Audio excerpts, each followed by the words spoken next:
How much does this one cost? They knock 5 off, and it's only 80. Oh, only 80. Okay, that's not bad. Okay, a little more than 5. All right, yeah.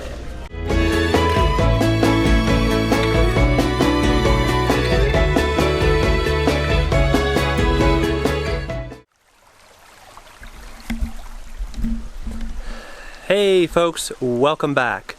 Thanks for joining us on our live stream, which we did on Facebook and YouTube on Friday evening. I'm going to leave the links to both of those live streams in the description below. Go back, check out the replay, and I think you'll enjoy some of the questions that we answered for you guys.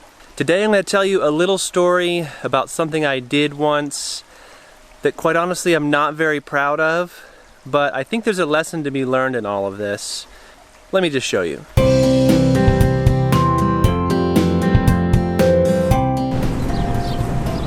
So this story begins when I was just a wee little lad in elementary school, and it picks up again later on at a place that used to be known as Radio Shack. It looks like they closed. I wanted to show you this place, but let's just go check out the dumpster instead.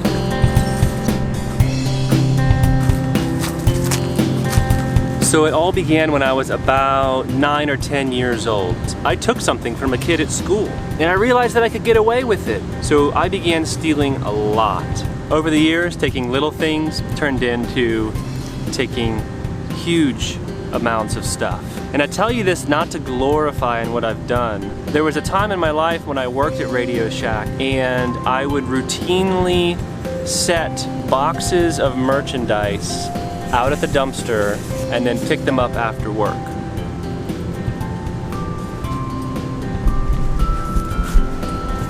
Why? The Lord really began convicting me of that, and it all came to a head one day.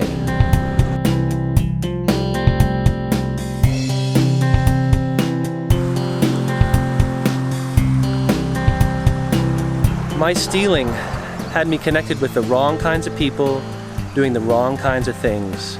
There was one particular event that set me over the edge. I took something that altered my mind, I freaked out, and nearly lost it. And at that moment I realized this lifestyle is not worth dying for. So I took all of my drugs and brought them to a river to throw them away. The Lord had shown me and convicted me through His Word that what I was doing was wrong. I was moving toward death, and God invited me to walk in life. I took Him up on His offer to drink from the living water, and the joy of the Lord has been my strength ever since. But that's where the story gets really interesting. All right, we're on our way to the mall. I never go to the mall. I don't have any business at the mall, but something happened to me there.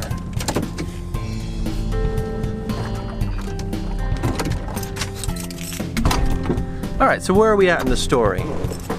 Right around the time of this life change, I was 20 years old. I just met Lindsay, and we started following the Lord together. If you fast forward about 4 or 5 years, we had downsized to live in our first tiny house. And one day I received a piece of mail that would change my life. It's not the type of mail you would expect to change one's life, because it was a bill from Victoria's Secret.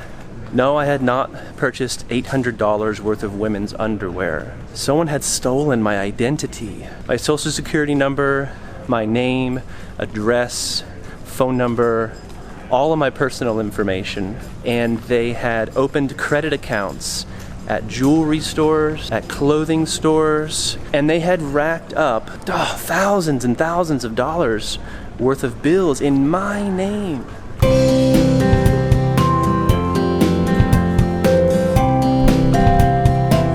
Someone had stolen my name from me, and it hurt really bad. What hurt most is that I technically owed all of that money. Now, of course, I hadn't made the purchases, so I wasn't responsible, but if I hadn't done something about it, then that would be a debt that I owed. So, of course, I called all the credit companies and told them it wasn't me, and they helped me through the process of being relieved of those debts. It was a long process, it was a painful process, and the one debt that stuck with me the most was this. I found out through my credit report that the same person who had stolen my identity at the mall had also taken out an auto loan at a Chevy dealer in New Jersey and had purchased a brand new car. So I called the dealership and I said, someone came in there recently and bought a car in my name, but it wasn't me. And they said, are you serious? No way. There's a long conversation ensued, but nonetheless, at the end of the conversation, he said, well, don't you want to know what you bought? I said, sure, what was it? He said, it was a brand new Corvette. $57,000 Corvette.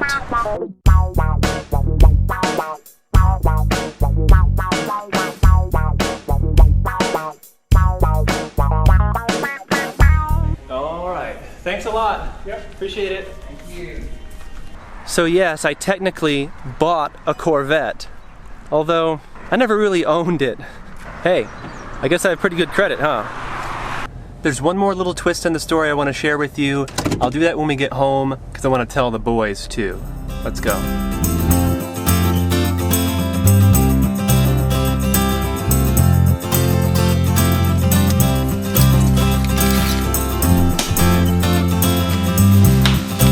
So at the end of the day, all of the debt was forgiven, and I felt really, really blessed by that.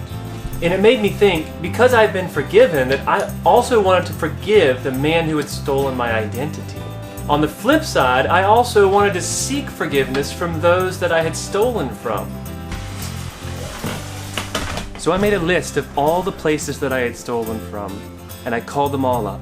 And I told them what I did. That was a very, very humbling experience. And I believe the Lord was using it to teach me something, obviously, about forgiveness. And this weight just lifted off of me.